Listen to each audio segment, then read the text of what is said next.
Hello everybody, this is Psych with Psych's Wreck Ridge Racer Unbounded. What a crazy little game. A lot of fun too. And I'll get into all that while we get into all that. The Shatter Bay mode is just kind of your story mode of the game. There really isn't a story. What the Unbounded is this group of racers that get together, kind of something like Motorstorm or Fuel or something of that nature, where it's just a bunch of crazy racers and they go to different locations to do their races that end up destroying the city. So their next big location is Shatter Bay. So before the events of this game, Shatter Bay is just a normal city that functions the way it normally does, and by the end of it, pretty much all the different districts that you can see here are completely destroyed and all that sort of stuff.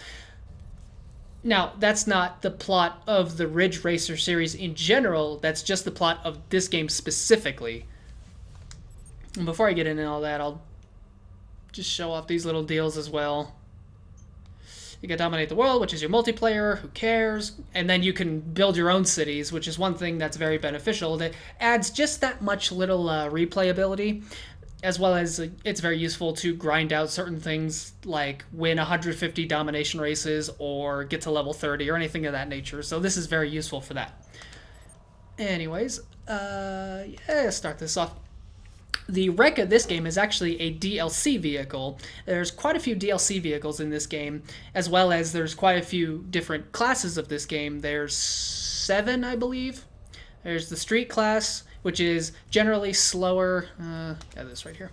Generally slower and have slower acceleration, but they tend to be more easily controllable.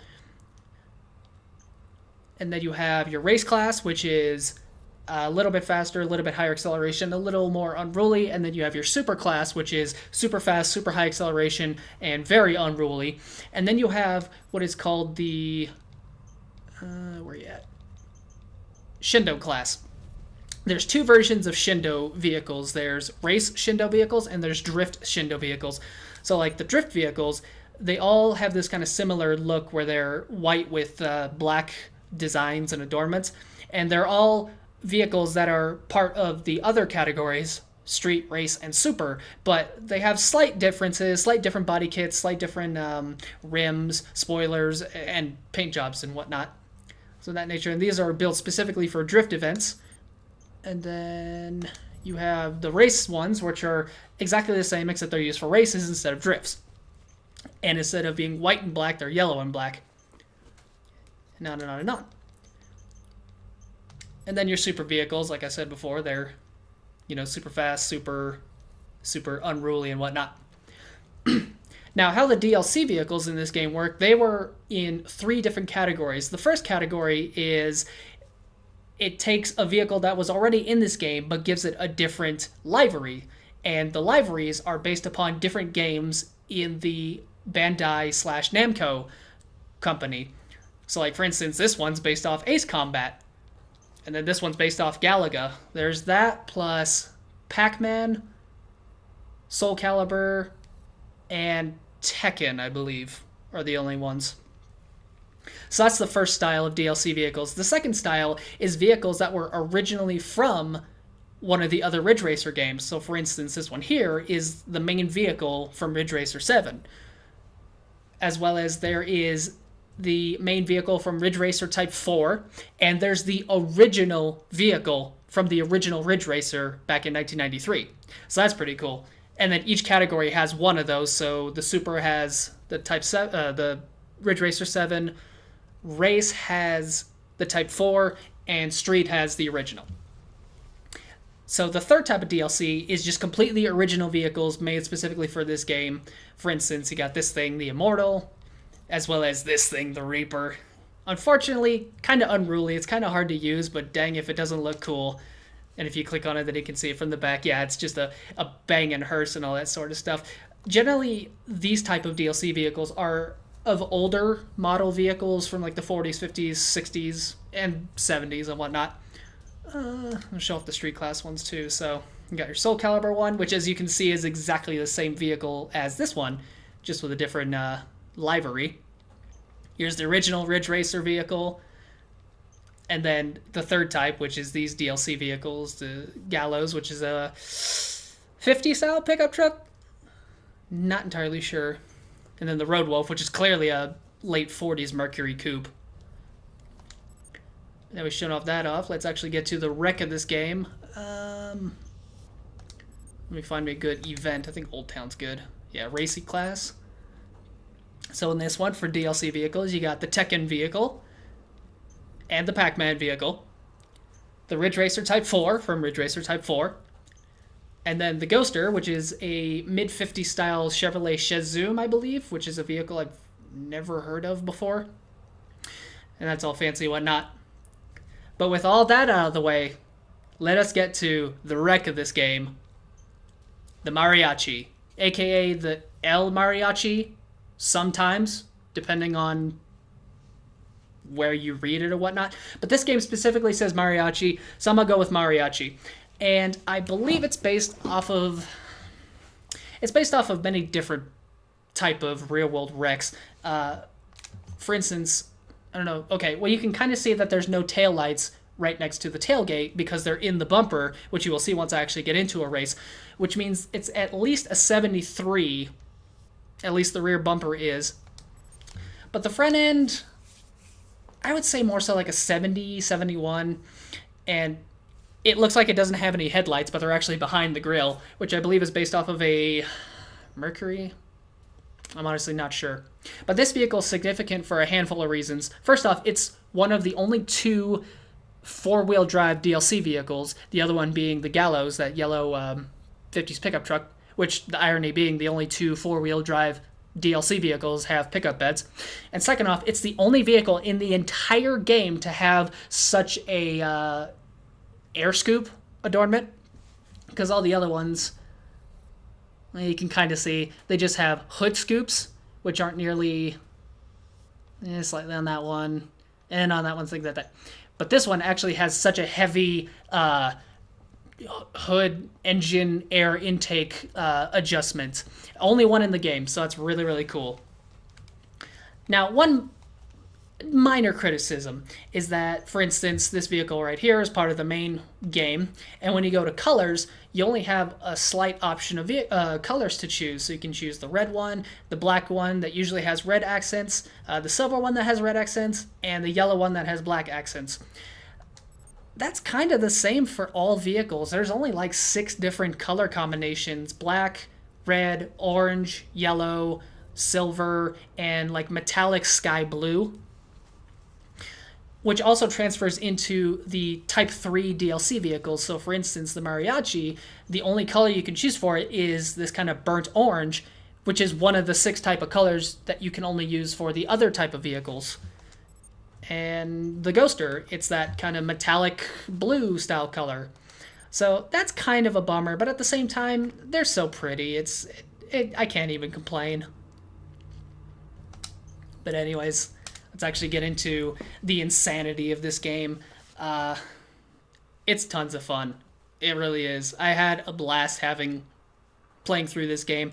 And I honestly kind of was getting slightly burnt out of racing games. Not burnout, but burnt out. So it was nice that this is the last racing game in the Rec series for 7th gen consoles. So from this point forward, I can take a slight break up until we get into the 8th gen games, because the next 2 games in the series, which are the last 2 games in the Rec series for the time being, are not racing games. But anyways, let's actually get into the main focus of this game. The main focus of the Ridge Racer series has such heavy emphasis on drifting, which is something that was kind of like what it was heavily promoted about, just like that, from its inception back in 1993. What was not heavily emphasized is creating your own shortcuts. So instead of taking that track to the left, I'm gonna just blast through this concrete wall into the stadium and bam, make my own shortcuts. That's one thing that this game has that's super unique to the series, and one of those points that hardcore fans of the series did not like as much, which shares a distinction. Gotcha. And that's another thing you can do. Oh, the double. Oh, and the spin. That's another thing you can do is frag your opponents, and that gets you... oh, that was actually not good. That was not a good idea at all. I should have saved it for that factory. Can I go this way? I hope so. Oh, look at that. I fragged a guy, and I didn't even use my power boost. I can't see. Okay. The fact that fans of the series are not particularly fans of this game shares a distinction along with Test Drive Eva Destruction and Dirt Showdown, which, as longtime fans, viewers of my channel, know that I'm a big fan of those games, and I'm a big fan of this game as compared to the other games of the series that, to be honest, I've never played. The only game that I could have possibly played from the Ridge Racer series is Ridge Racer 64 back in 2001 or 2000 or 2002, whatever the case may be. But since I don't specifically remember doing that, I can only go on the assumption that I've never played it. So basically, I have no experience with the Ridge Racer series, which is funny because there's like 17 games in the series, or 18, and this one is number 16, I believe. So the Ridge Racer series has been around for quite some time. Oh, I keep forgetting to hit that shortcut. But what I can do is hit this shortcut right up here. Anybody behind me? Oh, it ain't gonna matter in a second. Boost! Oh, and a ramp, and a ramp. Boom! Ah, just these little bits and pieces of insanity that go on in this game are great.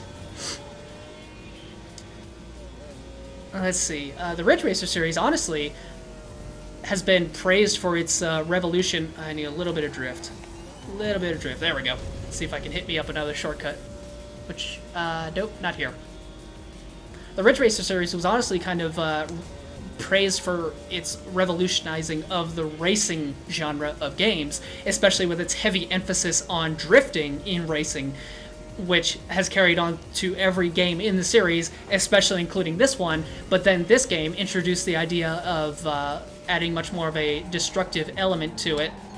Oh, that was a gorgeous drift. Oh my god, I almost hit that wall. Whew. Intense. Oh yeah, I'm blazing through. Now where's that shortcut? There you are. Nope. I guess not. I guess I'm not allowed to take that shortcut. Darn. What's also cool, something very reminiscent to Rumble Racing. Oh, Rumble Racing, Ridge Racer comparison. Oh, the comparisons so much. But this game actually keeps track of how many shortcuts and other types of things that you do in this game. So for instance, if I had actually gotten that one shortcut, then at the end of the race it'll say, shortcuts taken, or I forget what the specific term is, objects? Because there are more than just shortcuts that you can use your power boost through. For instance, explosive trucks or gasoline tankers. You can boost through them, they'll explode and frag any enemy around that vicinity to, get them away from you. So for instance, I'm sure you can't see it, but it says targets 4 out of 5, so. And your total score, which adds to your rank. Max rank is 30. I've already reached that, yada da da. But I suppose I'll show off a frag attack, maybe? Maybe show off a frag attack? Can I time attack? Is it this one? Frag attack race class, sweet. Of the different types of events in this game, there's your domination race, which is what I just did, which gives you power boosts, and that's what allows you to basically drive through concrete walls. Now, obviously, they're very specific areas that you can drive through. You can't just drive through walls. Some walls are completely indestructible. The ones that are destructible, not only are they a much lighter color or more well lit than other areas of the game, but the little tag thing will pop up and say, destroy train bridge, blah, blah, blah. So that's one way you can tell. There's also just races, which give you a boost, but it's not a power boost, so in turn you cannot use it to destroy. Yeah. Boom, the double. You cannot use it to destroy. Oh, I gotta. I don't even care. I already got 3 stars on this track, so I don't care. Bam! Oh, darn. If I can make it back around, I'll get to that. Just your basic races, which give you boost, which in turn just allows you to go faster. There's frag attacks, like what I'm doing right now, where I'm supposed to be destroying like X amount of opponents in X amount of time, but you know, I've already... Oh, there we go. There's 2. I've already done that, so I'm just kind of goofing off and trying to hit up all the different like shortcuts like this. Bang!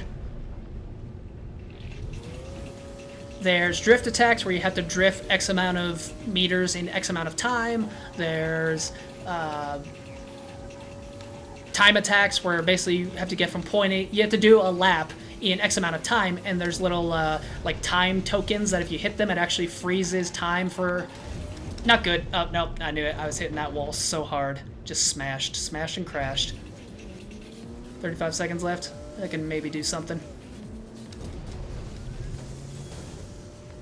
So yeah, this game is just pure and utter insanity, and I think it's great. And once again, like I made mention of with like Test Drive Eva Destruction and Dirt Showdown, fans of the series do not like these games because they're such a departure from the original style of the games, much more emphasis on vehicle destruction, which in turn is the reason why I loved it. Now granted, coming up with the concept for the Rex series, I would have had to have gotten this game, and I can't see anything. I'm just on fire. On fire, fool. There we go. That's plenty good. I had to get this game and Test Drive Eva Destruction, but compared to the other games in the series, I don't even care. Compared to the other games of the series, I think they're great. I really do. You know, a good gimmick with a racing game always holds true, regardless of how the rest of the series has developed over the years. So, I cannot say I'm disappointed. You know what, I'll do one more domination race just to show it out, just because they're so much fun. Need me... What's a good... Let me see if I can find something. Domination Streets. Domination Street. Domination Street. What's with all these Domination Streets? Race. Domination Race. Streets of Anarchy. Yeah, I suppose. Why not? And the Mariachi. Orale. What's also a nice little touch with this vehicle, and the Gallows, which is the other DLC pickup in this game, is in the bed of the vehicle. There's actually tubing, steel tubing, which I believe is used for rigidity, or is rigidity in place of what was already put with the vehicle. So like weight reduction. But in terms of reducing weight, you also reduce structural strength. So that's why you put the tubing in. I think that's why. I'm never claimed to be an expert on how vehicles work, but I believe that has something to do with it.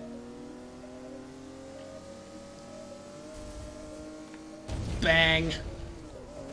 That little pillar. The little pillar had no chance. Or what's it called? Obelisk. That little obelisk had no chance. In terms of using this vehicle in this game, it's actually really good, and I try to high heaven not to pick favorites. Oh, that was a double. That was a double frag, I know that. I try not to pick favorites just because this is the wreck of the game, but honestly, this vehicle handles very well. It's not the fastest, and it doesn't have the greatest acceleration. Oops. And, you know, it crashes, just like other vehicles.